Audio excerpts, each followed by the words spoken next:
You are listening to The Witch Heaven, Part 10, narrated to you by Audiobooks with Keeper of Lost Stories. Chapter 28. I collapse and cry so hard, it seems unbelievable. It doesn't shatter every bone in my body. Finn holds me until my eyes are all but swelled shut. You did it, Francis. I should find peace in knowing he felt no pain. Maybe that will come when I don't feel quite so ruined for having lost him a second time. Finn lets me cry for what feels like a long time, when the tears slow, and I'm strong enough to look up at him. He picks me up off the floor and supports me back up the basement stairs. His chest is solid. It's nice to have something steady to cling to. He takes me to his room, small and windowless, not much bigger than a closet. The narrow space contains a cot and a desk, which is covered in books, skeins of yarn, and scrawled notes in familiar handwriting. Leaned up against the wall is a scuffed-up fiddle and a fraying bow. "I did not know you played," I say in a weak voice. I don't want to cry anymore. I feel hollowed out and desperate to think of anything other than how bad I feel. I don't much anymore. He guides me to his bed, the only place to sit down with much comfort. I lie back and roll to my side. My body feels so heavy, but my mind is alert, with the kind of clarity that comes after crying. What do we do now? I ask him. He lies down on the bed next to me, so we are facing each other. Our noses are almost, but not quite touching. We have a lifetime to figure out. I gaze at Finn's fine profile. I could spend hours examining the slope of his nose. He cards my ear with his hands, soft and steady, without urgency or pressure, simply touching me like I am a thing worth touching. It's strange to know I've existed for him for so long, when he is so new to me. We sit quietly until my hands stop shaking and my breathing slows. It's only then I ask him the question I've wanted to ask him for a very long time. Am I what you imagined I would be when you saw me in your dreams all those years ago? Finn bites his lower lip. Finally, he answers, "You are better." In what way? You are real. And then, before I have a chance to overthink it, he turns his head and presses his lips to mine. His kiss is urgent and reckless. I rise to meet it with a recklessness of my own.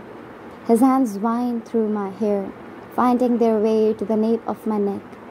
He tugs a little, pulling my head back, and trails his mouth down my neck, liquid and hot down my jackrabbit pearls. I grasp at the expanse of his shoulders. It would be so easy to lose myself to this feeling. I want to drown in it and never come up. When he finishes his work on my neck, his mouth slots against mine once more. His tongue darts in between my lips. I allow every one of his touches to push the sorrowful thoughts from my mind. I could become nothing, no one. I crave more, this heat of oblivion. The hand that is in my hair presses hard against the small of my back, pulling me closer to him. He rolls, and suddenly I'm under him. The weight and warmth of him is overwhelming. He's everywhere. I think I want this. I want to want this. It's safety and comfort and peace. The grief in my head is quieted in the moment, replaced with Finn, his touch, his urgency, his need. Finn's kiss sends fire through my veins, but my heart echoes like the halls of an empty cathedral. He rolls, so we are lying side to side once more. I pull back, panting and flushed. Pupils brown out and awestruck. His eyes are sparkly, even in the low light of his basement room. This moment feels inevitable, and in there is comfort. "Thank you," I whisper. I close my eyes and curl against his chest. His heart is beating fast. It makes me blush. "For what?" he whispers against my hair. "Not giving up on me." He places a kiss on top of my head. "We are together now, you and I. It's going to stay that way." The room is dark when I wake with a start, but I feel it must be close to dawn. Next to me, Finn's breathing is steady. He looks so much younger in sleep. There is a constellation of freckles across the bridge of his nose, so faint. They are only visible this close. I feel a deep sense of possessiveness when I look at him, like I want to spend the rest of my life making sure nothing else ever hurts him. Suddenly there is an unmistakable tug in my ribcage, demanding I go up to the foyer. I don't know how. I know, I just do. I feel it again, like there is a string attached to my sternum. The sensation is nauseating. Come on, it says. Come with me. I grab a naughty knit sweater of Finn's off his desk chair and pull it over my dress.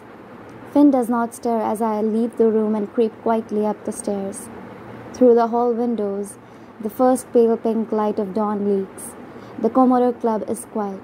I wrap my arms tight around my middle and follow more serpentine halls until I reach a swinging door that will lead me to the main foyer. I take a breath and push through. Pacing the gleaming wood floors is a very concerned-looking Mrs. Vygotsky.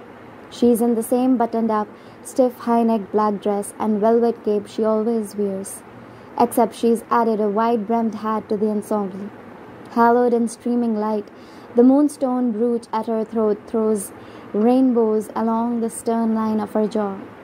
She cuts a frightening figure with her hands on her hips and the look of a maternal disapproval etched on her face. I should be less shocked. She's found me here. But her presence still shakes me to my core. I'm disappointed, but not surprised, she says by way of greeting. There is fear, and then comes anger, a fire sparkling from long burning embers of rage. How dare she follow me here like she has any claim to me at all? I'm not going back with you. Don't be stubborn, dear. I thought perhaps with a little time you'd come to your senses on your own. It is unfortunate to find I was mistaken. She clicks her tongue. How did you know where I was? She turns her nose up at me. I don't know what it is that makes young girls think you are so unknowable. You're incredibly predictable. She can condense to me all she wants, but I am no longer her pupil, and this is not her school. You can insult me if you'd like, but I'm not coming back with you. She arcs a brow. Now, I wouldn't be so sure about that. You do seem to care genuinely about Miss Jamison and Miss Duper. Fear rolls through me. Are you threatening them? Just then the sound of a walking stick thumping down the stairs makes us both pause. In a dressing gown and gold-threaded slippers is Boss Olan, who doesn't look at all baffled by the scene before him. Hello, Anna, he greets her. I'm fetching my pupil. We will be gone soon, she replies. Though Boss Olan towers over her in stature, Mrs. Vygotsky's presence still looms large over all of us. I suspect the whole city block just shivered at the ice in her voice. The young Miss Hallowell has made her choice. And you know the rules, Anna, Boss Olan says. As do you, George. They are on first-name basis with each other. It surprises me. I feel like an interloper witnessing their conversation. I wonder if I could sneak away back to the basement. Then you know you can't step foot in this building. Not after Billy. And as per our mutual agreement, after the McKinney boy incident, you know you can't harm any of my pupils. Billy? Her pupils? Boss Olan stays on the stairs, looming over Mrs. Vygotsky. Miss Hallowell came to us on her own volition. Seems she is not impressed with the operation you have going on in the outer boroughs. Mrs. Vygotsky proves impossible to talk down to.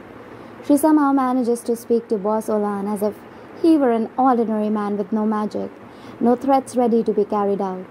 Miss Hallowell is confused. She does not understand what it is you do. I can't stand them speaking in code about things I don't understand. I gather my courage and interrupt them. What is it that you do? Mrs. Vygotsky answers before Boss Olan can. They will destroy the world if you let them, Francis. Did you know they own 27 factories in the city? Did you know they staff them with children? They control most of the judges in the city and half of the city council. The sons of St. John would do anything to remain in control. They worship nothing except money and their own reflections. What is it they say about glass houses, Anna? Boss Olan replies. Does the young Miss Hallowell know what you have done? I'm standing between Mrs. Vygotsky in the foyer and Boss Olan on the lantern. I wish I could ask them to sit down and discuss magic and my future and our differences over a cup of tea. But something about their posture tells me that isn't going to happen. I hesitate to ask the question, afraid of the answer, but I have to know. What have you done? Her voice goes a little quieter.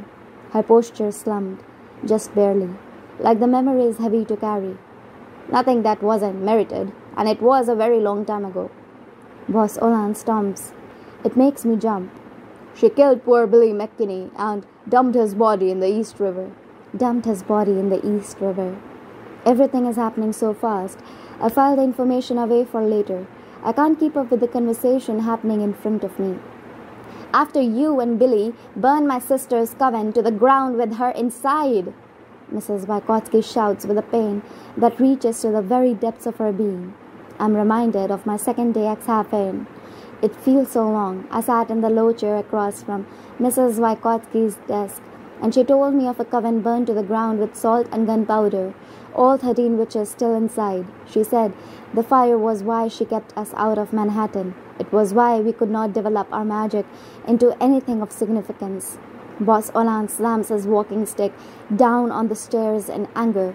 And did torturing Billy and ruining my knee make you feel any better about your big sister being dead? Boss Olan shouts at her with a cruel laugh.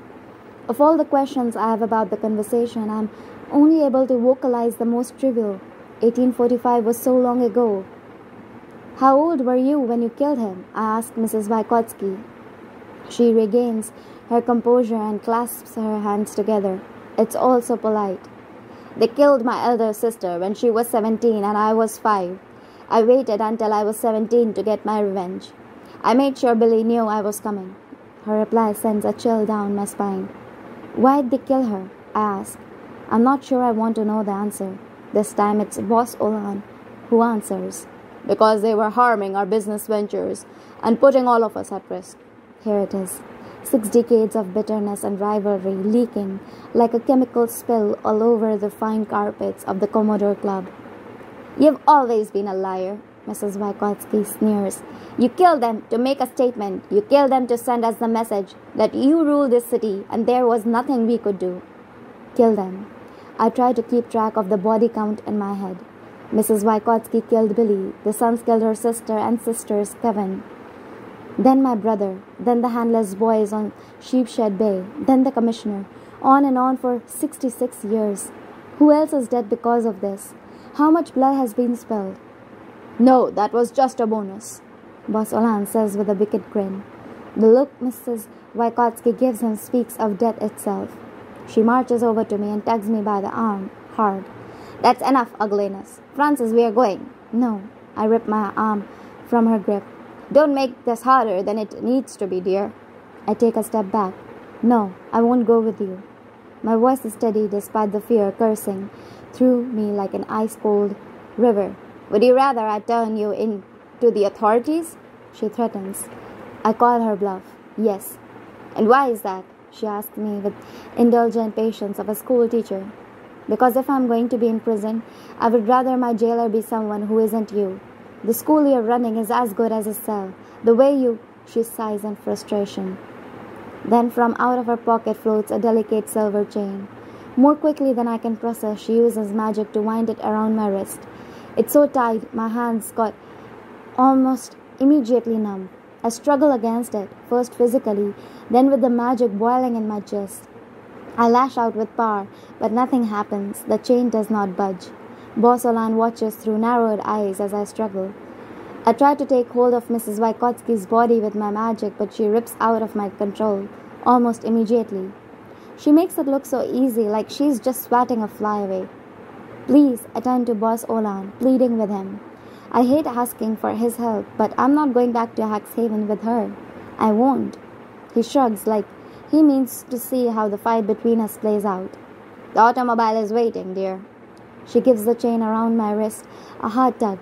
I stumble forward. Finn! I scream, but I doubt he can hear me in the basement. Finn! Panic rises in my chest. I dig my heels into the wood floors. Like he is bored of all this, Boss Olan says, The girl is allowed to stay. Mrs. Vygotsky barks out a laugh. Come, Francis. She tugs me to the door. Finn! I scream once more, head whipping around like an animal caught in a trap. Boss Olan waves his hands, and the lock on the door turns with a click. I said she's allowed to stay. It all happens so quickly. Mrs. Vygotsky's fling the door open with her magic, then Boss Olan sweeps the rug out from under her feet, leaving her sputtering on the floor. He must release the chain around my wrist, because it unfurls in a blink. I shake my hands as the blood rushes back, a blessed relief. The coat rack flies at Boss Olan as he flings Mrs. Vygotsky against the wall. She stumbles but does not fall. The hall table collapses at some point, though I'm not sure which one of them is responsible. Quicker than I can process, the room is thrown into chaos. The front window shatters. Furniture is levitated, then crashes with a bang. I duck out of the way, but a ring of keys spiraling through the air. I turn to make a break for it, hoping I can use this momentary distraction to get away, but I run directly into Finn's chest. He's coming surprisingly sprinting into the room, hair flying, panting and wide-eyed. I shout, "You can't let her take me, please! They're killing sons!" At this, Mrs. Vygotsky and Boss Olan stop. The storm quiets, leaving rubble strewn across the formerly elegant entryway. "Is this true, Anna?" Boss pants. She sighs like I've inconvenienced her. "The commissioner? Helen made it clear we were defending ourselves." Finn places a hand on my shoulder, but I'm so singularly focused on Mrs. Vygotsky, I barely feel it. The foyer chandelier shakes, the crystal clinking against each other like a swarm of cicadas as my rage becomes too big for my body to hold. And because I have nothing else to lose, I ask the question I've been dying to ask her. "And what about my brother? Were you all defending yourselves then too? He had no magic. He was an ordinary person. He was a person. And you threw him in the river like trash. Why?" I beg. "Tell me why you did it." Mrs. Vygotsky and I stare each other down. The snickering look on her face is admission of guilt in itself. The chandelier shakes and shakes. The sun peaks above the buildings, throwing a single golden sunbeam into the entryway, and I wish more than I have ever wished anything in my life that Mrs. Vygotsky were dead, not only for what I believe she did to my brother, but for all the girls at Haxhaven, punishing them, hurting the ones they love to make a point, for Lena, her family, Maxine, and those she cares for, Aurelia, Maria, my mother. Mrs. Vygotsky starts to say something. "Your brother was," but her lips are barely able to form the next words. I wish I'd never met her. I wish Haxhaven had another headmistress. I wish my brother was still alive. I wish she was dead instead of him. I wish she was dead. The magic part of me snarls awake, lashing out like the crack of a whip. "No, but I can't harness this, the wild, awful power." Suddenly her neck snaps sharply to the left, and she crumples like a rag doll into the fine entryway floor.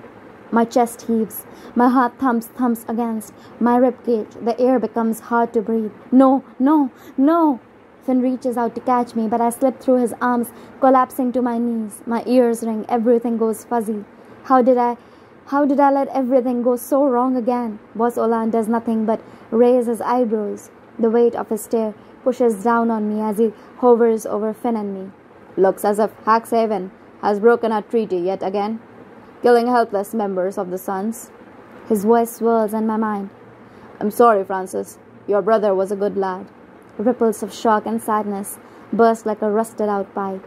Finn cradles my head against his chest. I don't recognize my voice as I repeat over and over again. "Did I kill her? I didn't mean to kill her. I didn't mean to. Soon other men pour into the room, drawn by the noise of the fight that ended less than 2 minutes ago. How quickly I always seem to ruin things. Without much discussion, they carry Mrs. Vygotsky's body away. Boss Olan takes her shoulders, and one of the larger Jameses takes her feet. Almost as if this is nothing new, a dead body in the Commodore Club. The hem of her black dress rises as they lift her, revealing pale blue stockings.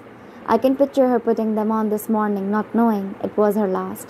I'm struck with a wave of guilt and regret so fierce I don't know if I'll ever be able to stand to look at myself again. She was right in the end, I realize. I refused to heed any of her lectures regarding how dangerous my uncontrolled power was, and now I've killed her with it. Every emotion I'm feeling must be splashed across my face because Finn whispers, "You did the right thing." I push him away, afraid of what I might do. I don't trust the magic swirling inside me. "But I didn't mean to do it," I rasp. Finn isn't afraid though. He inches closer, cups my chin in his rough hands. "The right thing is you and me, ridding the world of anyone who has ever harmed us."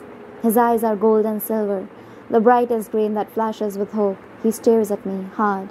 I'm shaking so badly that Finn scoops one of my arms over his shoulders and helps me back down to his room in the basement. I flop onto his bed and stare at the ceiling. The place my brother spoke to me from last night looked peaceful. After all the things I've done, I doubt I'll be joining him there. What would he think of me now? I killed her. The thought pounds in my head over and over again, like a nail hammered into my skull. There is no escaping what I've done. Killing Mr. Hughes was different. This was, I don't know. Finn breaks the long silence. "She won't be coming after you now, trying to take you back to the prison of a school. Think of the grand life we'll have now. We can do whatever we want, go wherever we choose. No more rules to follow, or walls to keep us in." I peer up at him. "You don't think I'm irredeemable?" I want so badly to be saved by him, to be forgiven by anyone for what I've done. Tell me I'm special. Tell me I'm good. He huffs out a sad laugh. "I killed my stepdad. One bullet in the skull on my way out of town. Boss helped me dump his body in a bog the same day he came for me in Ireland. I hopped on the ship for New York the next day. I've never once regretted it." He reaches for my hands, clutches them so tightly. My fingers go numb. "Do you think I'm irredeemable? It's all right when the reasons are good." Of course, I don't think that. His stepfather was cruel in ways that I can't imagine. But that's different, Finn. Finn sighs. "I don't think it was."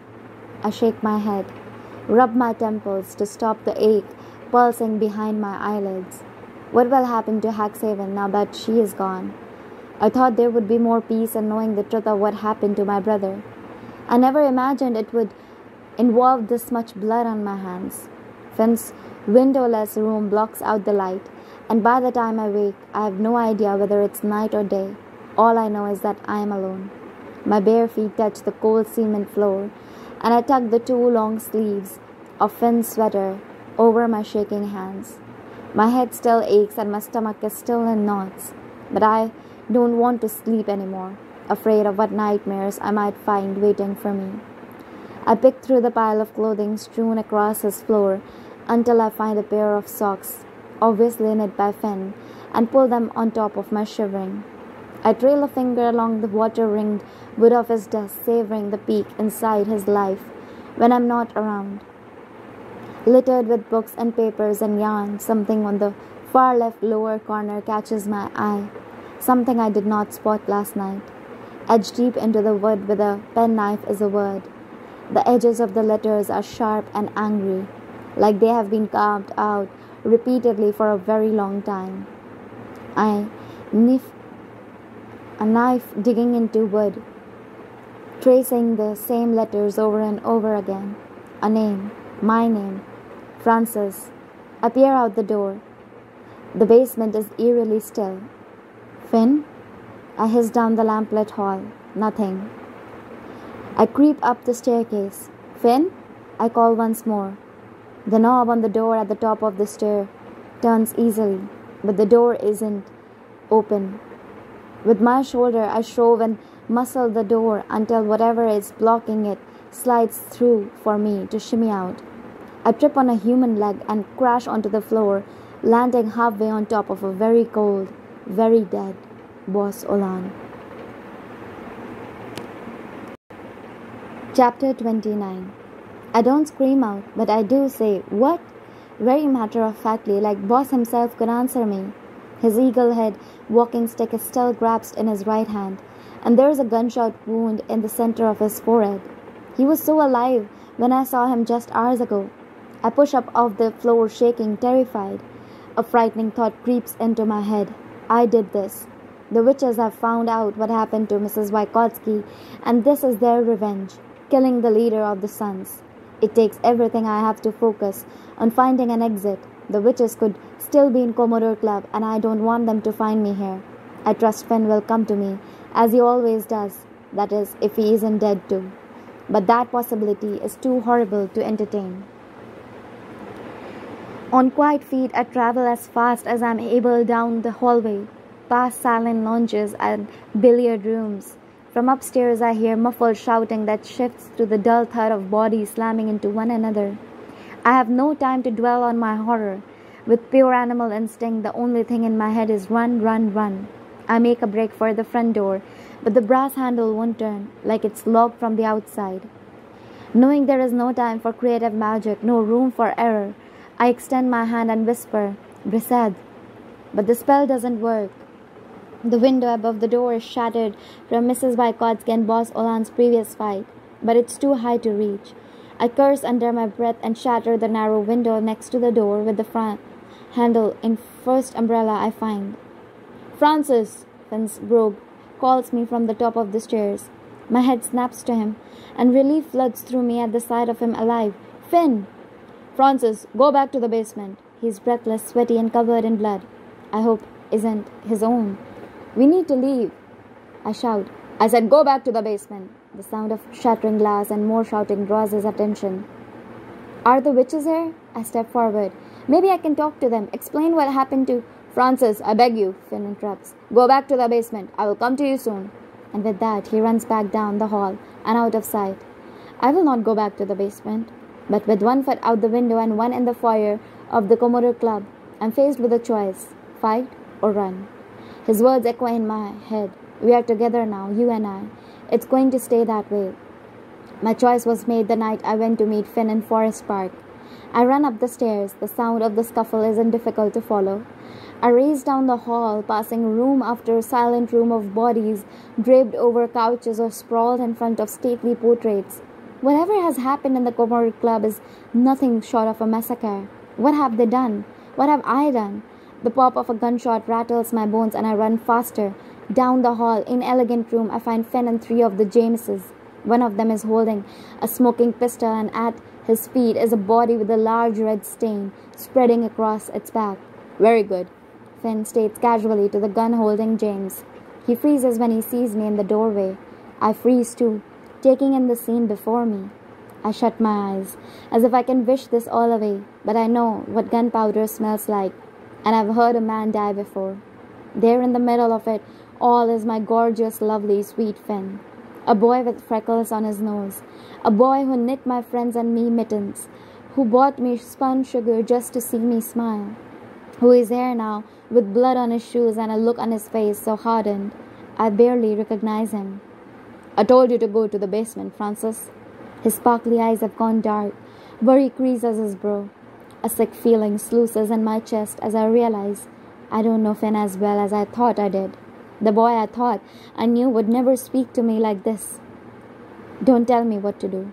He throws his hands up in the air. I'm trying to keep you safe. From what? I demand.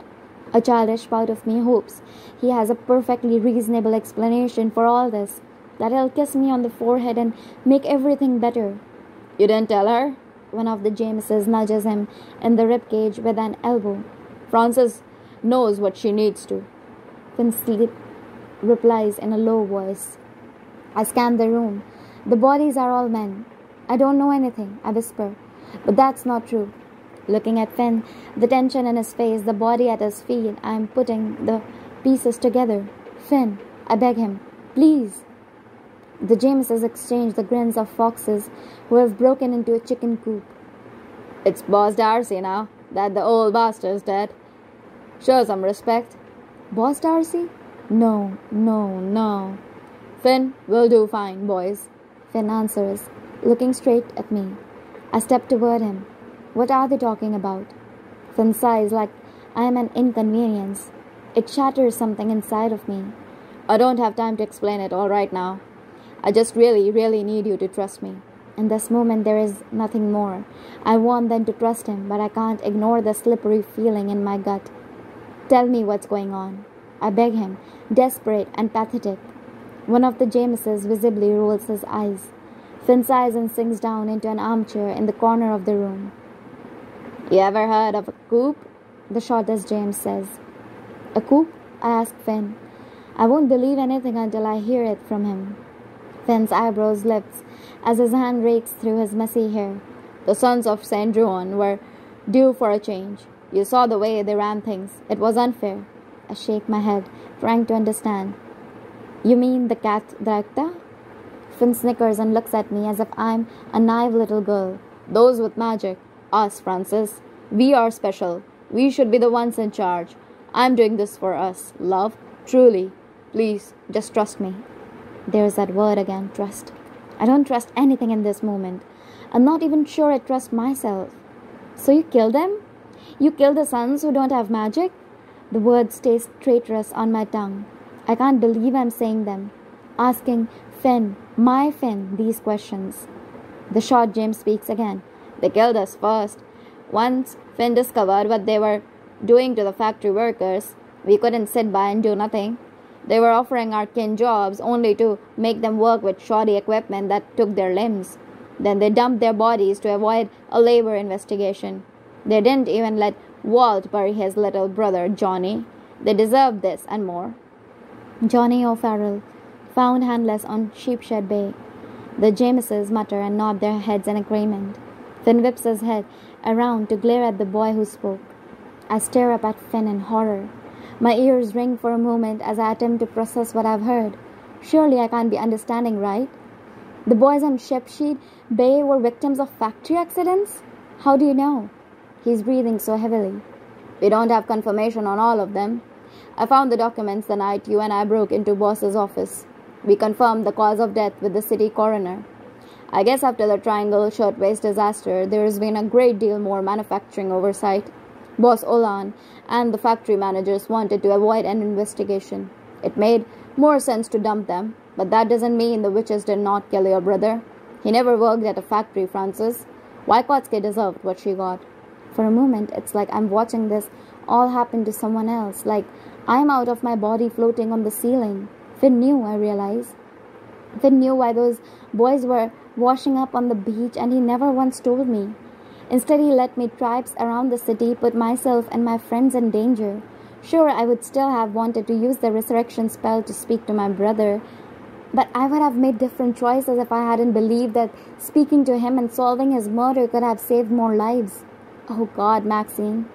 I picture her devastated face as I accused her of being responsible for killing the sons. I come back to my body. Of course that's what it means, I shout. Rage and horror burn through me like a wildfire. You lied to me? Finn crosses the room and takes my hand in his. They are cold and clammy.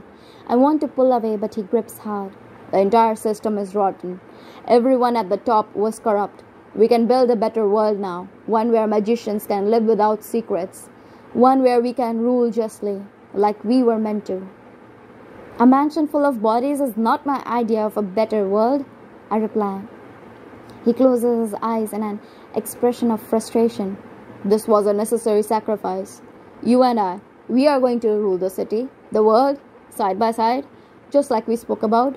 His wide-eyed optimism might be infectious, were it not for the blood staining his clothes and the body at his feet. I did not ask for this. I did not know he wanted this. I did not know the power-hungry, brutal side of Finn at all. You did not have to. He reaches up to brush a lock of hair from my face. It is in this moment that I realize I'm still wearing his sweater and socks. I'm sorry I kept this from you, but I did not want to scare you. Your heart is so soft. It doesn't feel soft now. It feels shattered. He continues, excited. Once we have cleared the High Council, we'll rule everything, love. The judges, the mayor, the factories, and that's just the beginning. We are going to be kings, a blonde James adds, gazing at Finn with the reverence of a choir boy. Finn nods. Soon, the world will be as it should, with the magical ruling over the non-magical. My heart sinks. The whole world is crumbling and I can't stop it. I'm powerless as the body lying on the floor in front of me. I've never wanted to rule over anyone, I answer. I don't want to be a part of this. That's because you are so sweet. Finn looks at me with pity, like an aversion to killing is a weakness. Listen, love, he continues. We have the power to remake the world, make it different, better. This is what William wanted. You changing things. I scan the room. The weapons in the boy's hand, the blood, the body. See how proud Finn stands as the coordinator of it all. And at once I understand. Finn would burn the world to the ground to get what he wants, but I have no interest in helping him turn the world into ashes. My brother would not want this, I whisper. Finally, he allows me to take my hands from his. I don't know who you are, I say more to myself than to him. Speaking the words aloud makes it real. Finn purses his lips, clenches his jaw. A look of hatred crosses his face, so intense it feels as if I am looking at a stranger. Would you prefer I be more like Oliver Callahan? His anger mixes with a genuine look of hurt, which only confuses me more. I see the way you look at him, Finn scoffs. I could be your future. Let me be your future.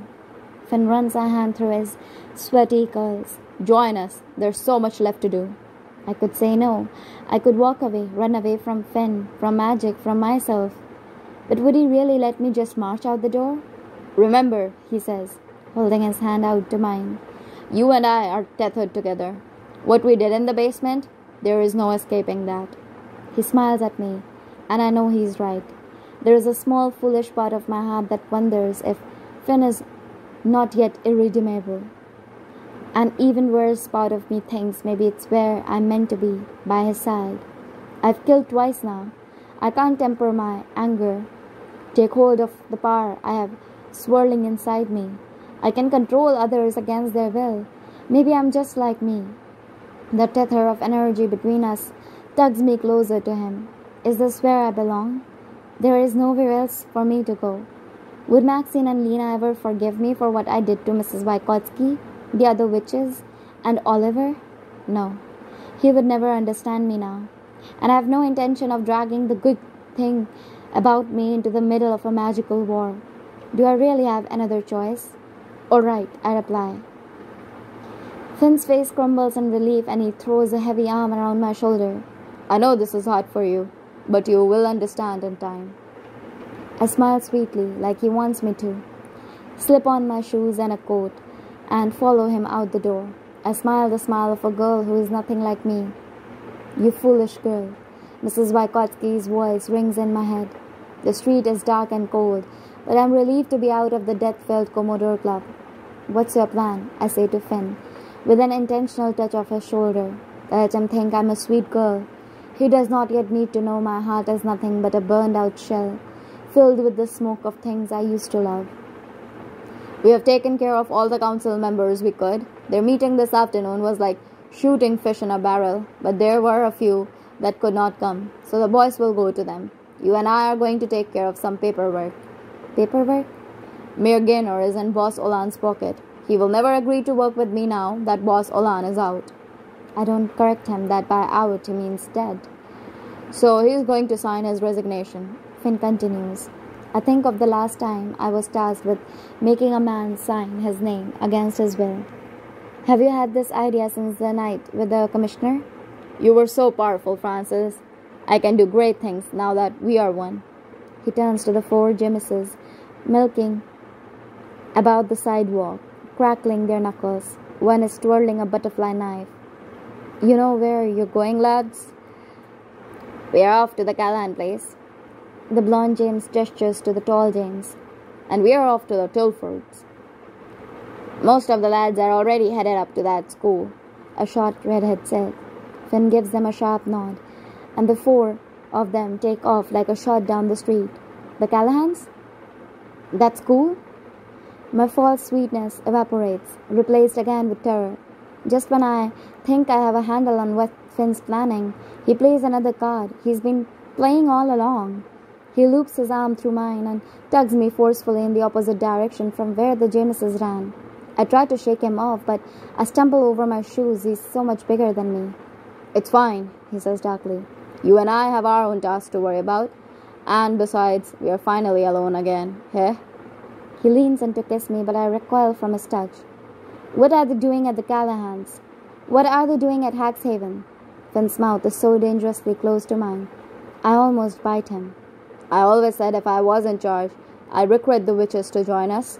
We'll give them opportunity to learn real magic like you and I always wanted.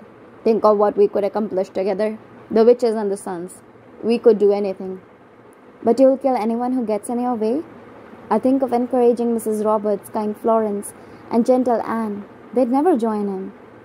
Every war has casualties, he shrugs. If they choose to die rather than join us, that's their business. The gesture fills me with white, hot rage. I need to get out of here, to warn them. I won't let you touch them. I scarcely recognize my own voice. I try to unleash my power to take hold of Finn's body, but it feels like less of a flame and more like smoke from a snuffled candle. An electric shock zips from the tips of my fingers through the joint at my elbow and into my shoulder. My arm jerks away from Finn's, entirely out of my control.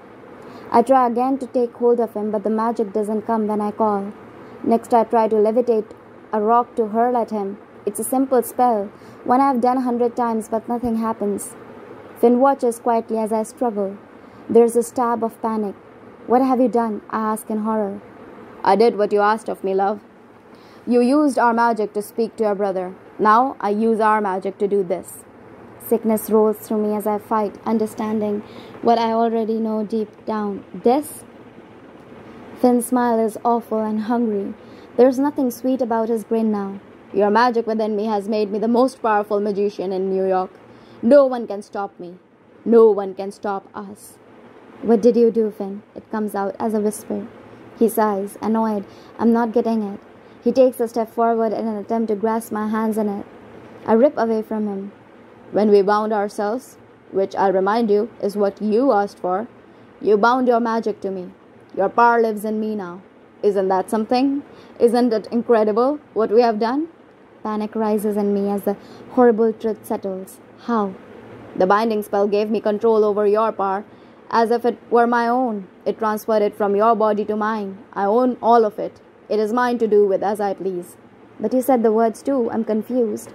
Finn smiles, as pleased with himself as ever. Your woes were different than mine, love. You pledged all of yourself to me. I made no such promises. I'm powerless? It's all gone? Oh, darling, I never do that to you. I'll give it back eventually, once you see that I'm right. And here is the full force of the truth. I've been fighting. He's stolen it. He's stolen my power, and it's my own fault. You can give it back, though, can't you? My lips tremble as I try to push out the words. He shrugs. In theory. You tricked me? I nearly double over in pain, but I refuse to be weak in front of him. I did what you asked me. It's what partners do. I want to slap the smug look off his face. I'm on the verge of vomiting. The violation of it all makes me want to crawl out of my own skin. Give it back, Finn. Give it back now. It belongs to me. He shakes his head slowly. It's like looking at a stranger. No, not yet. Not until I'm sure you understand what this means for us. I must be sure that you will stay. You will see in time, Francis. I'm positive of it. Just be patient, love. Was this your plan all along? Did you care for me at all? A look of genuine hurt crosses Finn's face. Whatever it is we have felt for each other, the betrayal we are both experiencing, is violently real. I'm not the person he wanted either. Can't the answer to both questions be yes? He replies. I want to cry. I want to kill him. I want to kiss him and beg him to make it all better. And that's what hurts the most. He throws his hands up in exasperation. You know what's so stupid about all this? His voice is rough and annoyed. I could just make the mayor sign the paperwork in his dreams, like I had you write those damn notes left on your pillow. But I wanted you to be a part of this. I wanted to do this together. I can't process all this information in such a short time. You made me write the notes to myself? A fancy trick. One of the reasons I was so valuable to Boss Olan. I don't understand. It wasn't my handwriting. With wicked flashing eyes, he responds. Of course not. It was mine. Your pen, your paper, your hand, my words. The sick bile of betrayal stings my throat. My own body was something I thought I had complete control over. He's taken even that from me. I turn away from him, terrified to spill the ugly tears welling in my eyes. Francis, please. He begs me. His tone is softer. like he used to be. Help me. We are so close. Then the world will be as it should be, and you and I will be together. How do you know how the world should be? My voice cracks.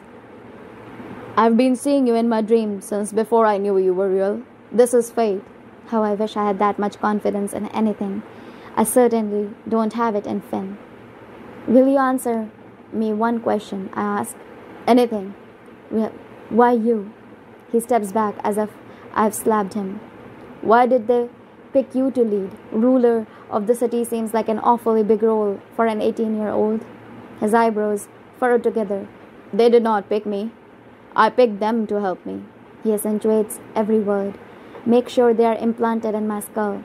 Truth is, I've been planning this for a long while, with you by my side.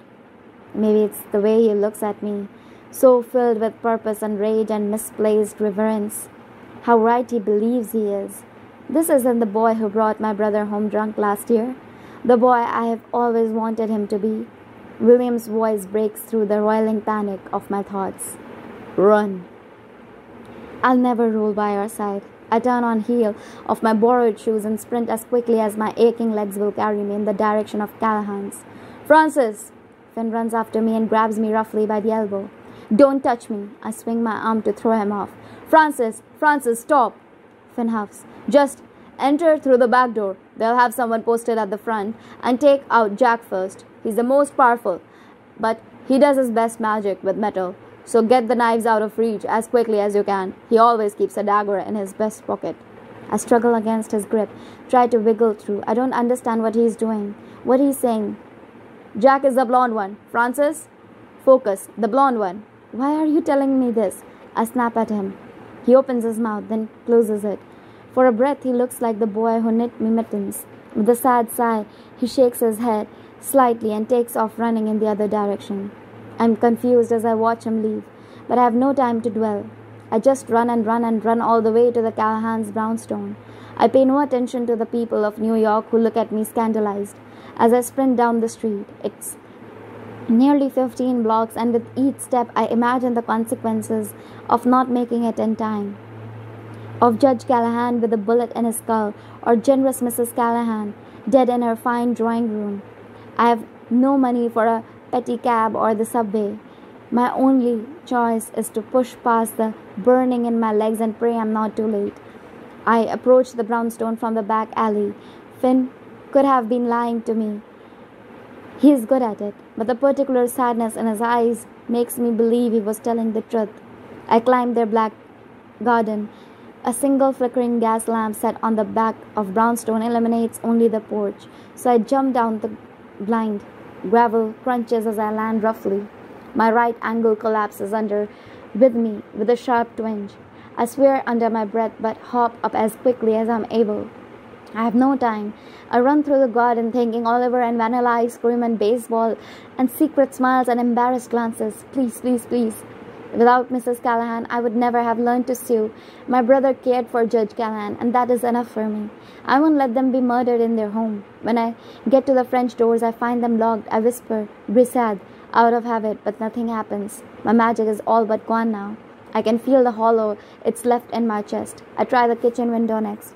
I grasp in the cool metal of steel and give it a shove. The window rises without resistance. I sigh in relief and wriggle through the gap. It scrapes my shoulder and snags Finn's borrowed sweater. Finn was correct. There was no one guarding the back of the house. The relief is short-lived. There are muffled voices arguing down the hall. I haven't been inside this house since my brother was alive. Limping a little, I race into the parlor and find the blonde named Jack and the tall James standing over Judge Callahan, Mrs. Callahan, and Oliver. Their hands are tied behind their backs and they are all on their knees. Mrs. Callahan is weeping. The judge looks furious. Oliver is trying to calm his mother down, which is hard to do with a rag shoved in his mouth. His panicked eyes goes wide at the sight of me barreling into the room.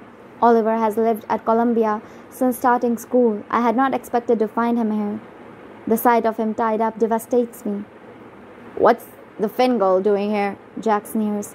"Let them go," I demanded. My voice sounds stronger than I feel. "And why would we do that?" "Finn's orders." The boys share a look. They mutter something. The smaller one shakes his head. "You're a liar."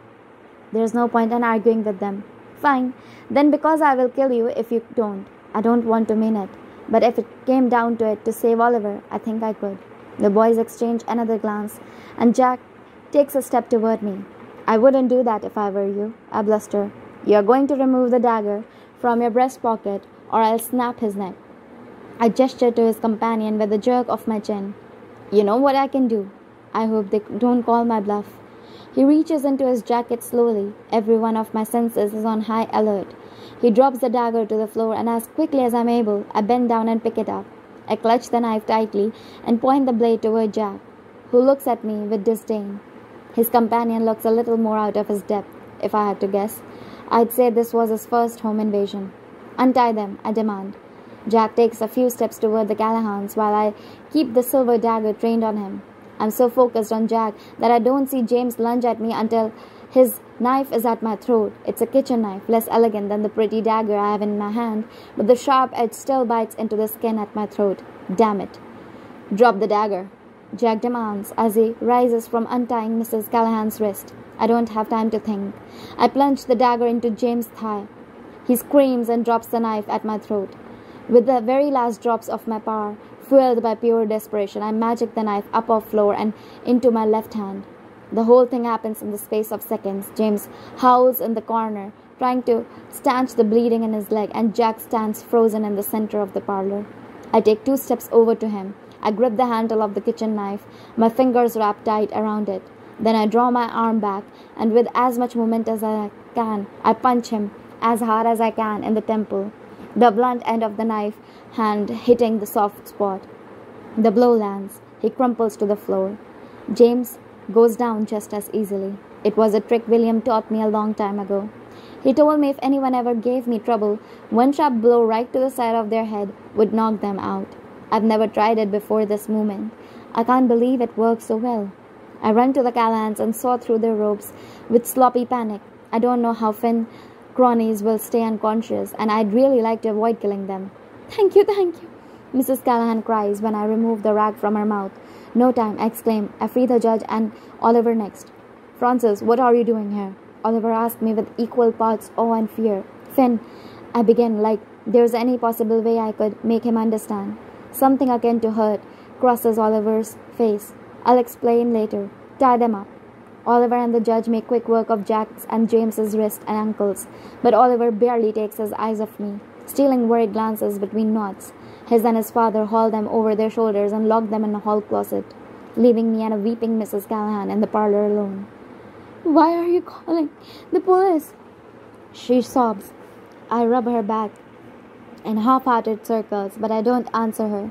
I wouldn't know how to begin telling her that the magical secret society her husband belongs to has been taken over by a group of young magicians, and we can't call the police because we don't know whose side they are on. Oliver and his father return to the parlor a moment later. My dear girl, Judge Callahan booms. You have saved us. I'm still out of breath from the fight and run over. There's been a coup. Most of the Sun's Council has been killed.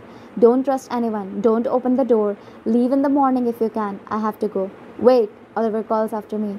If you're leaving, I'm going with you. The cuffs on his fine white shirt are a tiny bit too short. Exposed rope burns around his wrist. No, you're not. I push past him. I have to get back to Act 7, and I don't have time to explain. No, he steps in front of me. I'm no longer accepting that as an answer. I'm not going to let you disappear on me again, promising to explain something later. I've done what you have asked of me, because I will do anything you ask of me. But, Jesus, Francis, please let me help you. He sucks in a deep breath through his nose and closes the space between us in 2 lengthy strides. You don't have to do this on your own. There was a time when I would have collapsed into his arms, but Finn has taught me what trusting people can cost. You don't owe this to William. Let me go. William? Oliver asked in genuine surprise. This isn't about William, Francis, and it's not about owing anyone anything. I mean, he shakes his head in disbelief as his eyes pierce through me. This is a different Oliver than I'm used to. This is assertiveness and truth and determination wrapped up in years of history and tenderness. He steps even closer, his hands lifting my jaw so my eyes meet his own. This is about you and me. My face glows hot. I file his words away for later. But he doesn't know who I am now, what I have done. My heart aches the more his eyes bore into me. I can't stand what he might see if he stares a second longer. I turn away from him. How far is the train from here? A brilliant smile spreads across his face. He snatches an overcoat from the coat rack in the living room. I have Cadillac. It will be faster. You can show me the way. He shrugs the coat over his broad shoulders. Oliver ignores his mother's cries, begging him to stop. Wait, think about what you're doing. As we race out of the house and into the dark night. To be continued. I'll see you tomorrow with part 11. And please support me and encourage me to keep continuing filming more and posting more videos on a regular basis by liking, sharing this video and subscribing to the channel if you haven't done. Also, please don't forget to leave the comments down below. Thank you so much.